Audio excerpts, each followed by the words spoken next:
नमस्कार, मी सुदर्शन गंगासागर. गेले 5 ते 7 महिने बासरीची प्रॅक्टिस करतोय मला कोणत्याही गुरुचा मार्गदर्शन किंवा कोणत्याही गुरुचा लाभ नाही. मी स्वतः बासरी शिकतो. म्हणजे यूट्यूबवर वेगवेगळ्या बासरी वादकाचे ट्युटोरियल किंवा व्हिडिओज बघून मी बासरी शिकतो. तर काही 5 ते 7 महिन्यामध्ये मला एक गोष्ट रिअलाईज झाली. जेव्हा आपण कोणतंही वाद्य म्हणजे शास्त्रीय संगीतामधील कोणतं पण वाद्य असो, मग ते तुमचं गिटार असो किंवा बासरी असो, शहनाई असो, कोणतंही वाद्य संगीतामधील फक्त आणि फक्त 12 स्वरावर काम करते. 12 स्वर कोणते कोणते? त्यामध्ये 7 स्वर जे आहेत ते शुद्ध स्वर आहेत, 4 स्वर जे आहेत ते कोमल स्वर आहेत आणि 1 स्वर जे आहे तो तीव्र आहे. तर कोणत्याही मधुर गीताची किंवा मधुर गायनाची उत्पत्ती किंवा निर्मिती कशी होते? तर याच्या मागचं कारण म्हणजे जेव्हा हे 12 सूर व या 12 सुरांचं वेगवेगळे कॉम्बिनेशन तयार होतात.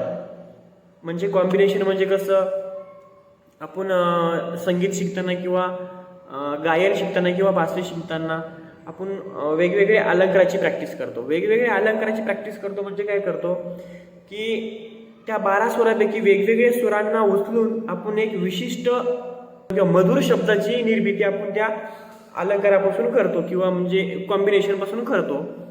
तर एक गोष्ट मी भरपूर ठिकाणी वाचली आहे आणि मी ऐकली आहे पण वेगवेगळ्या धुरंधर लोकांकडून. म्हणजे धुरंधर लोक म्हणजे शास्त्रीय संगीतामधील वादक असो किंवा गायक असो किंवा निर्माते असो. तर त्यांचं म्हणणं असं आहे की या 12 स्वरांचा अभ्यास जर तुमचा परफेक्ट असेल, या 12 स्वरांचा जर अभ्यास तुमचा परफेक्ट असेल, म्हणजे 12 स्वर म्हणजे तुम्हाला ते 12 स्वर अंगीकृत करून घ्यावे लागतील. ते स्वर तुम्हाला गळ्यामध्ये आत्मसात करावे लागतील. म्हणजे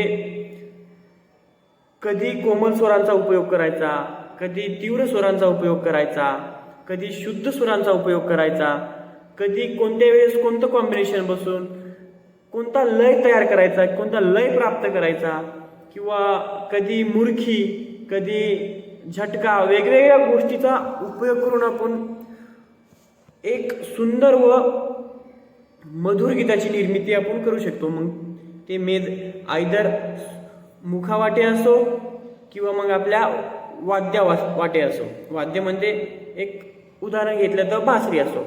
तर त्यांचं म्हणणं असं आहे की सर्वात महत्त्वाची प्रॅक्टिस म्हणजे तुम्हाला एका स्वराला आत्मसात करावं लागेल. तर तो स्वर आत्मसात कसा करायचा? तर मग यासाठी त्यांनी मार्गदर्शन दिलेलं आहे. मी काही जास्त मोठा वादक वगैरे नाही, मात्र ही गोष्ट मला जेव्हापासून मी करतोय जवळपास 1 ते 1.5 महिने झाला, त्या गोष्टीनं स्वरावर काहीतरी फरक पडलाय. म्हणजे पॉझिटिव्ह व्हाईब्स वगैरे येतात त्या स्वरातून. तर त्यासाठी तुम्हाला लॉंग नोट्सची प्रॅक्टिस करावी लागेल. लॉंग नोट्सची प्रॅक्टिस म्हणजे तुम्हाला काय करावं लागेल मी थोडक्यात सांगतो.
तर अशा प्रकारे एका स्वराला तुम्हाला घोटावं लागेल म्हणजे त्याचा चांगला अभ्यास करावा लागेल. म्हणजे त्या स्वराला तुम्हाला एक्झॅक्ट समजून घ्यावं लागेल. त्याशिवाय तुम्हाला मला तर वाटते की संगीताची प्राप्ती होणार नाही. ठीक आहे, धन्यवाद. जर व्हिडिओ तुम्हाला आवडला असेल किंवा माझी जर माहिती तुम्हाला आवडली असेल किंवा महत्त्वाची वाटत असेल तर नक्की ही गोष्ट फॉलो करा. आणि व्हिडिओ आवडला असल्यास तर नक्की लाईक आणि सबस्क्राईब केल्याशिवाय कोणी जाऊ नका. धन्यवाद. राधे कृष्ण.